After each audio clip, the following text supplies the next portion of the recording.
Halo semuanya, selamat datang kembali di channel YouTube aku. Di video kali ini aku akan membahas cerita tentang kasus yang viral beberapa waktu yang lalu. Kisah tentang seorang anak kecil yang umurnya ini masih balita, di mana anak ini ditemukan terbujur kaku di bibir pantai, yaitu di Pantai Cihara, Lebak, Banten. Dengan tubuh yang sangat mengenaskan dan mukanya ini ditutupi sama lakban. Nah, usut punya usut ternyata kasus ini berhubungan dengan pinjol. Dan pelakunya ternyata juga adalah sahabat dari ibunya sendiri. Jadi gimana cerita lengkapnya? Oke, tanpa berlama-lama kita langsung mulai aja kisahnya yang berikut ini.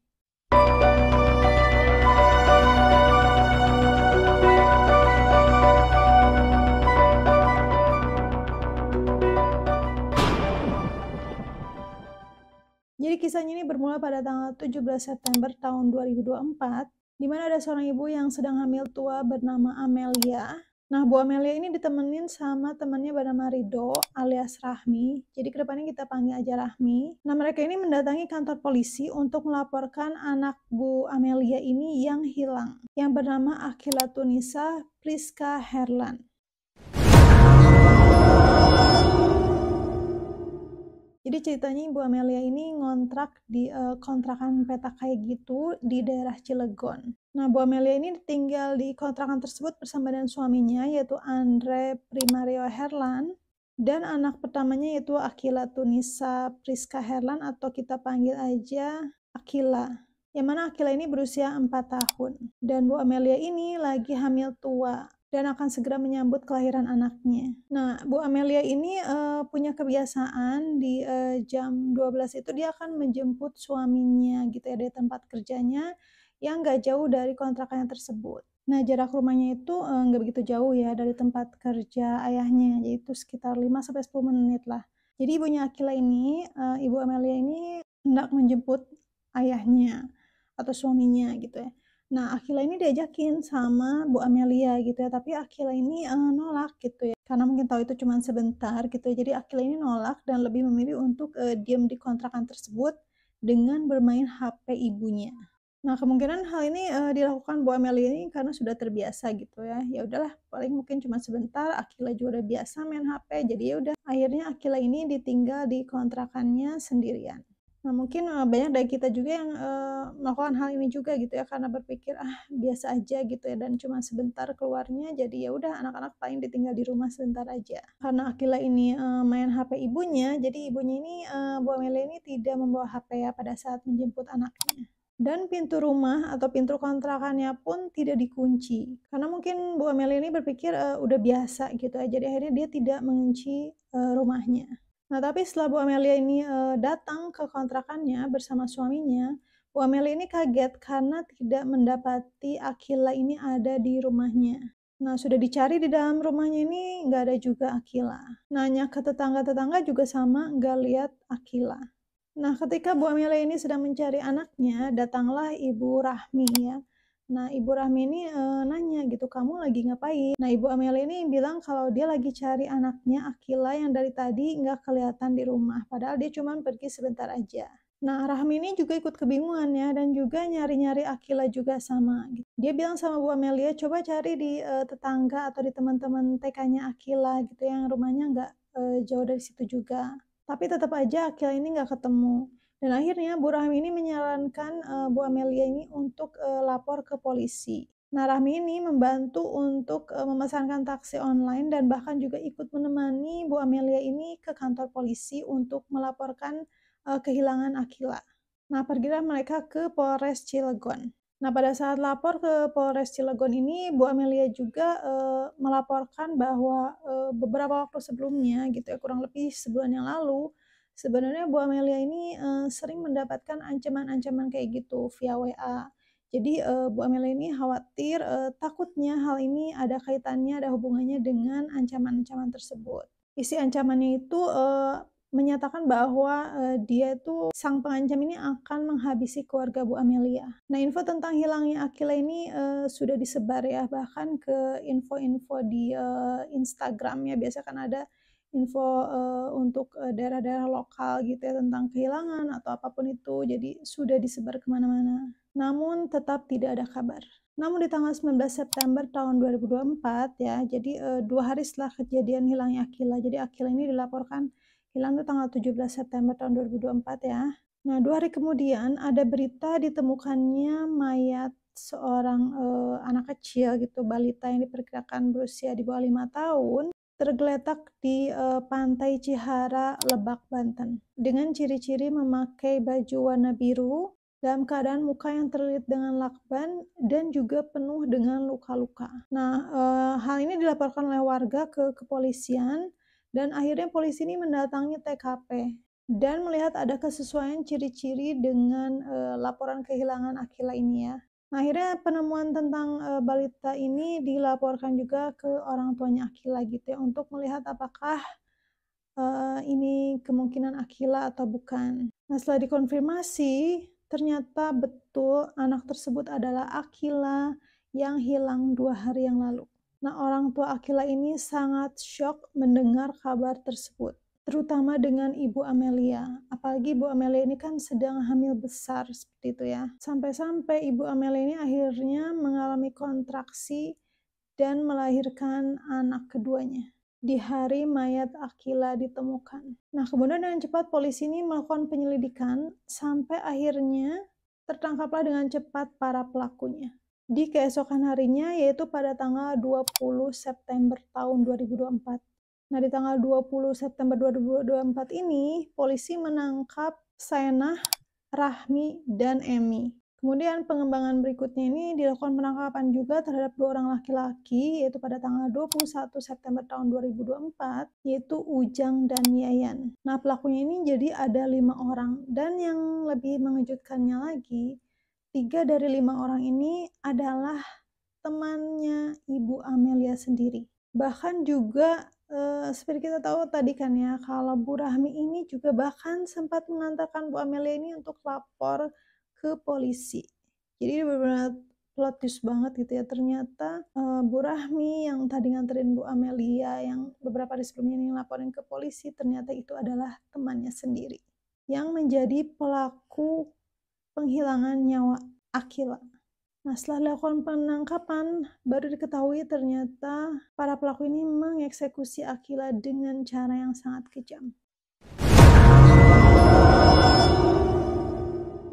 Nah, jadi pelaku pembunuhan ini ada 5 orang, yaitu Saenah, Rahmi, Emi, Yayan, dan Ujang. Jadi Saenah, Rahmi, dan Emi ini kenal dengan Ibu Amelia, bahkan bertetangga juga. Saenah ini dulu pernah bertetangga dengan Amelia, tapi sekarang udah nggak lagi gitu ya, tapi masih tinggal di satu wilayah sebenarnya. Anaknya Bu Amelia dan anaknya Bu Rahmi serta Ibu Saenah ini merupakan teman di TK-nya. Jadi satu sekolah sama Akila di TK. Kalau sama anaknya Emi ini nggak dijelaskan ya apakah satu sekolah juga atau enggak, tapi yang pasti anaknya Emi ini sering main sama Akila. Jadi di situ Ibu Amelia kenal dengan Ibu Emi. Nah, memang Bu Amelia ini akhir-akhir ini ada masalah dengan Rahmi dan Saenah. Karena apa? Jadi permasalahannya itu karena Rahmi dan Saena ini punya hutang pinjol sebesar 50 juta. Pinjolnya ini pakai atas nama Ibu Amelia. Nah, Bu Amelia ini kesal gitu ya karena Rahmi dan Saena ini kalau ditagih untuk bayar cicilan pinjolnya itu suka susah. Jadi kan si pinjol ini mau nggak mau nagihnya ke Ibu Amelia ya karena atas nama Bu Amelia. Nah, sebenarnya gimana sih ceritanya kenapa Rahmi dan Saena ini kok bisa pakai identitasnya Bu Amelia. Jadi Bu Amelia ini kan sebenarnya suka pinjemin atau ngereditin barang kayak gitu ya. Nah, Rahmi dan Saena ini juga udah biasa minjem barang gitu ya, nyicil kredit ke Bu Amelia. Tapi pada saat itu mereka ini butuh uang, bukan butuh barang. Nah, mereka minta tolong ke Bu Amelia apa bisa gitu ya, kita tuh pengen kredit tapi bukan barang, tapi uang. Mereka minta tolong untuk dipinjamkan pinjol dengan identitas Bu Amelia. Mungkin karena Bu Amelia ini ya udah biasa gitu seperti itu, jadi mungkin dia menyetujui permintaan Saena dan Rahmi ini. Bahkan mereka ini menjanjikan akan membayarnya itu karena mereka punya tanah gitu ya atau rumah di kampung itulah yang akan mereka jual. Jadi mereka bilang kalau mereka akan bayar dari hasil penjualan asetnya tersebut. Nah, lucunya lagi ya, Rahmi dan Saina ini suka kesel sama Amelia. Alasannya karena mereka tuh suka ditagih terus. Ya, lucu aja gitu ya, mereka yang punya utang, mereka yang kesel, mereka yang marah. Padahal siapa yang lebih berhak marah gitu ya, orang Amelia juga jadi ditagih-tagih terus kan. Tapi lucunya malah mereka yang marah dan kesel gitu. Padahal itu kan kewajiban mereka untuk membayar hutang ya. Karena nggak kebayang pasti Amelia ini ditagih-tagih terus ya sama pihak pinjolnya. Nah, karena mereka ini kesel sama Amelia, akhirnya mereka mengirimkan ancaman-ancaman via WA yang tadi aku jelasin di awal ya. Selama beberapa kali dalam kurun waktu sebulan sebelum kejadian penculikan tersebut. Sebenarnya sebulan sebelum kejadian Akila ini, sebetulnya Sayanah, Rahmi, dan Emi ini sudah merencanakan untuk melakukan pembunuhan tersebut terhadap Amelia. Sebetulnya sebelumnya ini rencananya cuma Rahmi dan Sayanah, namun mereka akhirnya mengajak Emi juga. Nah, Emi ini pun akhirnya bersedia gitu ya, untuk alasannya nanti kita masuk ke motif ya. Nah, sehari sebelum eksekusi, rencana ini akhirnya berubah. Yang tadinya mau nyulik dan membunuh Amelia, akhirnya berubah menjadi Akila korbannya. Kenapa? Alasan ini diungkapkan karena saran Emi gitu ya. Emi berpikiran bahwa kalau nyulik Amelia ini, Amelia kan dalam keadaan yang lagi hamil gitu ya, kayaknya agak ribet gitu ya, dan badannya juga lagi besar seperti itu. Jadi mereka mikir, kayaknya ribet kalau nyulik Amelia. Makanya mereka akhirnya berubah rencana menjadi menculik Akila dan menghabisinya.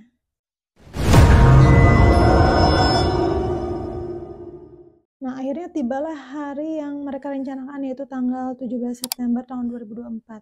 Jadi Saina dan Emi ini bersembunyi di sebuah gudang kosong di kontrakannya Ibu Amelia ini. Jadi kontrakan Ibu Amelia ini kan terdiri dari beberapa kamar gitu ya, seperti itu. Jadi kayak ngomplek tapi masih dalam satu kontrakan seperti itu. Jadi kontrakannya itu kan berbentuk kotak seperti itu ya, di mana di pinggir-pinggirnya itu kamar-kamar dan di tengahnya ini kayak halaman seperti itu. Nah, nggak jauh dari kontrakannya Bu Amelia ini ada gudang. Nah, Saina dan Emi ini bersembunyi dari gudang tersebut. Jadi cuman 5 langkah lah dari pintu kamar kontrakannya Bu Amelia. Nah, sebelumnya Saina ini kan udah kontakan juga ya sama Bu Amelia gitu, dan Bu Saina ini bilang bahwa dia ini lagi ada di Purwokerto, lagi pulang kampung gitu ya. Jadi dia bikin drama kayak gitu untuk mengelabui bahwa dia tuh nggak ada di Cilegon. Padahal sebenarnya Sainah ini ada di gudang tersebut lagi sembunyi. Nah, Sainah dan Rahmi ini tahu kebiasaan Amelia ya, bahwa Amelia ini di jam-jam 12-an ini suka ngejemput suaminya dan suka meninggalkan anaknya Akila ini di kosan atau di kontrakan tersebut tanpa dikunci, tanpa didampingi siapa-siapa. Makanya pada saat itu juga tidak ada kerusakan gitu ya di pintunya, tidak ada pendobrakan atau perusakan kunci pintu, karena mereka ini tahu bahwa pintunya ini juga nggak pernah dikunci. Ketika Amelia ini pergi keluar menjemput suaminya, mereka ini berdua masuk ke dalam kontrakan dan memaksa membawa Akila untuk dimasukkan ke dalam gudang tersebut. Nah, kesempatan ini dimanfaatkan oleh Saina dan Emi ini karena tahu ya bahwa di kontrakannya tersebut meskipun ada penghuninya, tapi di jam-jam segitu tuh suka sepi gitu ya, orang-orang tuh pada diem di kamar atau enggak pergi bekerja seperti itu. Nah, ketika Akila dibawa gitu ya dan dimasukkan ke gudang, Akila ini memang sempat berontak, bahkan sempat menggigit tangan Saina karena takut menarik perhatian banyak orang gitu ya. Pasti dia Akila ini berontak, berteriak seperti itu ya. Akhirnya Akila ini dipukul dengan shock breaker yang ada di dalam gudang tersebut. Dan supaya nggak teriak, Akila ini juga mulutnya ditutup dengan lakban ya. Dan bukan hanya mulutnya aja, tapi sewajah-wajahnya Akila juga ditutup dengan lakban supaya tidak berteriak dan mendistract banyak orang gitu yang menyadari bahwa ada orang yang teriak seperti itu. Dan selain menutupi mulut Akila dan wajahnya dengan lakban, mereka ini menutupi muka Akila ini dengan menggunakan bantal. Bahkan dengan kejamnya, setelah ditutupi dengan bantal, kepala Akila ini diduduki oleh pelaku. Sampai Akila ini tidak berontak lagi dan akhirnya meninggal dunia. Nah, setelah itu Saina ini menghubungi Rahmi ya, karena mereka ini kan punya tugas masing-masing gitu ya. Dan Saina dan Emi juga sudah melihat bahwa Amelia dan suaminya ini sudah mencari-cari Akila. Nah, akhirnya Saina menghubungi Rahmi, di mana tugas Rahmi ini untuk mengalihkan perhatian ya, supaya jangan sampai ke gudang. Supaya Saina dan Emi juga bisa keluar dari gudang untuk membawa Akila. Sementara Amelia dan suaminya ini berpikir bahwa mungkin Akila ini lagi main petak umpet gitu ya, seperti kebiasaannya dia. Biasa kan kalau misalnya ayahnya pulang itu Akila ini ngumpet gitu ya, terus ngagetin orang tuanya kayak gitu. Nah, setelah dicari-cari nggak ada, paniklah mereka berdua ya. Dan Rahmi ini tiba-tiba datang ke kontrakan tersebut gitu ya, dan pura-pura ikut panik juga gitu, ada apa? Dan sampai ikut membantu mencari juga gitu, menyarankan untuk mencari ke rumah teman-temannya Akila gitu ya, ke tetangga-tetangga yang lain, dia juga ikut nyari. Nah, saat itu Amelia juga melihat bahwa sandalnya Akila ini nggak ada, HP-nya Akila, HP-nya yang dimainin Akila ya, HP-nya Amelia ini juga nggak ada. Sudah dicari kemanapun nggak ada. Nah, karena Rahmi menyarankan Amelia ini untuk lapor ke polisi, akhirnya Amelia menyetujui saran tersebut ya. Bahkan untuk pergi ke polisinya pun si Rahmi ini juga yang membantu untuk memesankan taksi online-nya gitu ya untuk lapor ke polisi. Bahkan dia pun ikut ke kantor polisi untuk ikut melaporkan kejadian ini. Nah, datanglah Amelia dan suaminya ini ke kantor polisi dan juga di sana melaporkan tentang pengancaman sebulan sebelumnya gitu ya. Jadi tentang pengancaman ini memang baru dilaporkan pada saat hari itu Amelia kehilangan anaknya Akila. Nah, hal ini juga sekaligus membantah berita-berita di luar yang menyatakan bahwa polisi ini tidak bertindak pada saat ada pelaporan pengancaman. Jadi pengancaman itu juga baru dilaporkan pada saat hari kejadian di mana Akila pun hilang. Nah, ketika Amelia, suaminya dan Rahmi ini melaporkan ke kantor polisi, Saina dan Emi ini akhirnya keluar dari gudang dengan membawa mayat Akila menggunakan tas ransel. Awalnya mereka ini akan membawa mayat Akila ini menggunakan kontainer ya, tapi karena dirasa terlalu besar, akhirnya mereka memutuskan untuk menggunakan ransel. Nah, pada saat mereka keluar di gudang juga kemungkinan sih tidak ada tetangga juga gitu yang melihatnya, makanya mereka merasa aman. Nah, setelah Emi ini sampai di Lebak, Emi ini menghubungi Yayan dan Ujang untuk membuang mayat Akila. Nah, awalnya Yayan dan Ujang ini bingung ya, mau dibuang kemana, seperti itu. Awalnya mau dibuang ke jurang atau dikuburkan. Namun akhirnya mereka memutuskan untuk membuang mayat Akila ini ke Sungai Cihara. Hingga akhirnya mayat Akila ini terdampar dan ditemukan di bibir pantai Cihara, Lebak, Banten, yang jaraknya itu sekitar 130 km dari tempat tinggalnya Akila.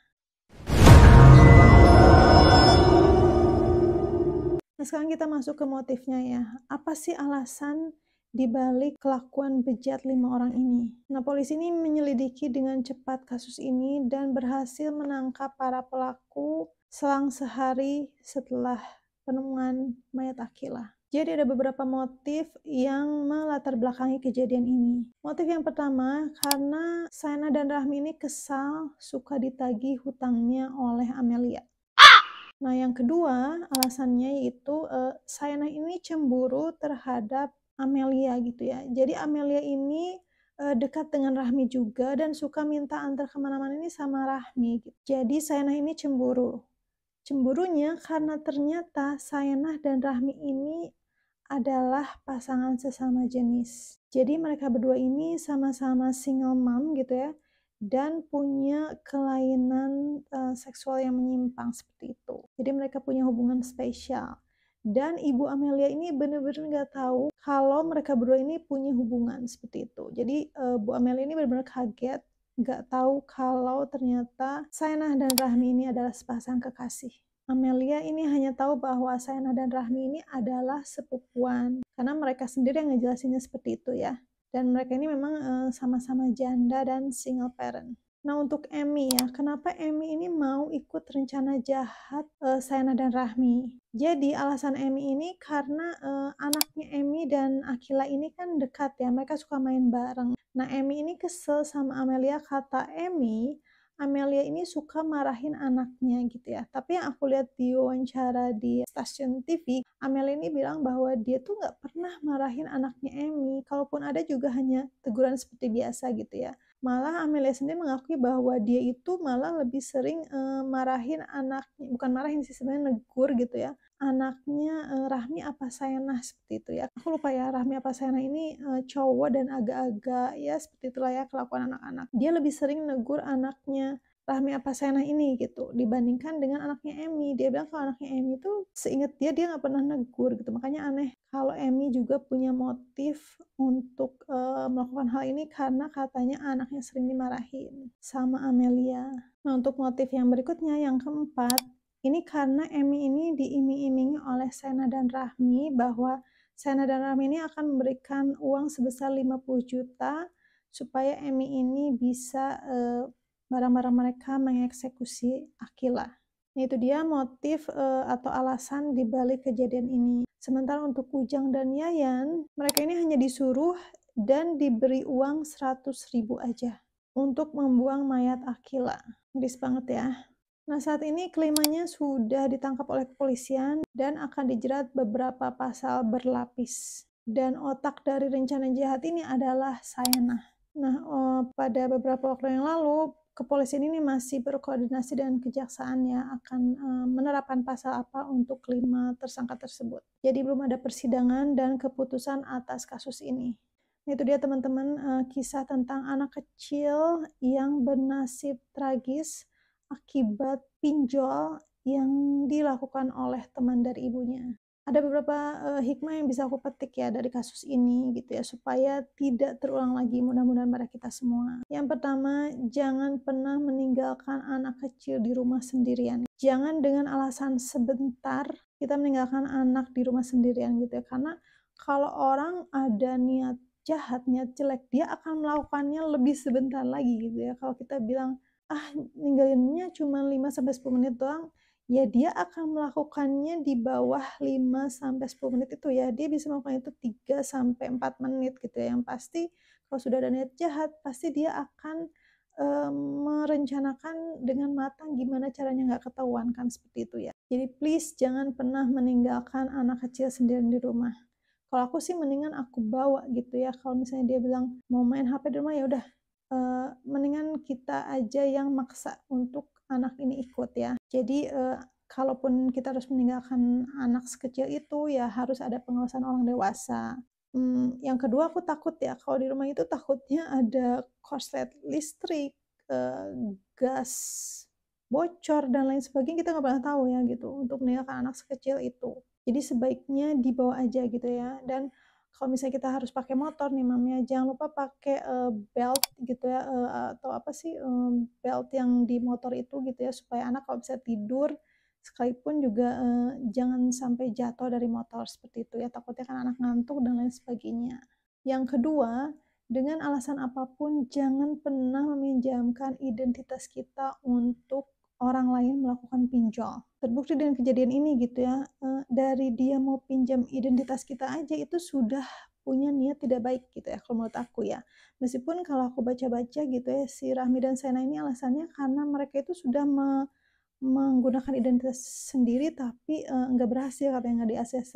Nah kalau nggak di ACC itu berarti kan ada tanda tanya gitu ya, kenapa mereka sudah pakai identitas sendiri aja nggak di-ACC, berarti kan mereka itu punya uang prestasi gitu ya. Mungkin sebelumnya pernah pinjam dan juga nggak bayar, makanya namanya itu di blacklist gitu ya. Nah, apalagi kalau kita pinjam ke perbankan atau lembaga keuangan yang resmi itu kan biasanya ada BI checking ya.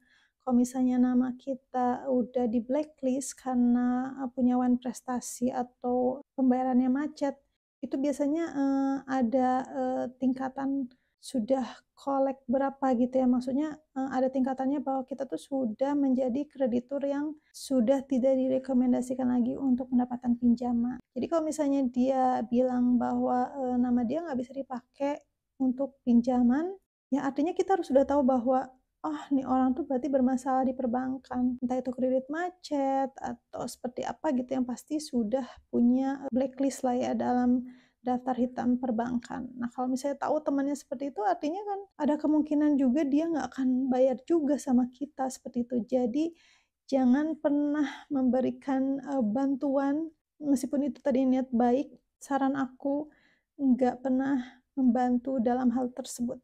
Kenapa? Karena pada akhirnya nanti kita sendiri yang akan jadi susah gitu ya. Seperti masalah ini gitu ya. Kita yang ditagih, mereka nggak bertanggung jawab, bahkan sampai melakukan penghabisan nyawa sama Akila, padahal mereka sendiri yang salah. Nah, hikmah yang terakhir, kalau sudah berhubungan dengan uang, persahabatan, saudara, pasangan, hubungan keluarga, itu semua bisa hancur ya kalau masalah dengan uang gitu ya. Makanya bijak-bijaklah gitu ya, kalau misalnya mau kasih pinjaman ya semampunya kita dan juga ada perjanjiannya seperti apa gitu ya. Jangan sampai gara-gara uang hubungan family juga bisa hancur seperti itu. Nah itu dia teman-teman kisah yang bisa aku share kali ini. Mudah-mudahan kita bisa mengambil hikmahnya dan juga untuk baby Akila semoga bisa mendapatkan tempat yang terbaik di sisi Allah Subhanahu wa taala. Dan mudah-mudahan kejadian seperti ini tidak pernah terulang lagi. Oke, itu dia videonya. Jangan lupa di like dan subscribe. And I'll see you again on my next video. Bye-bye.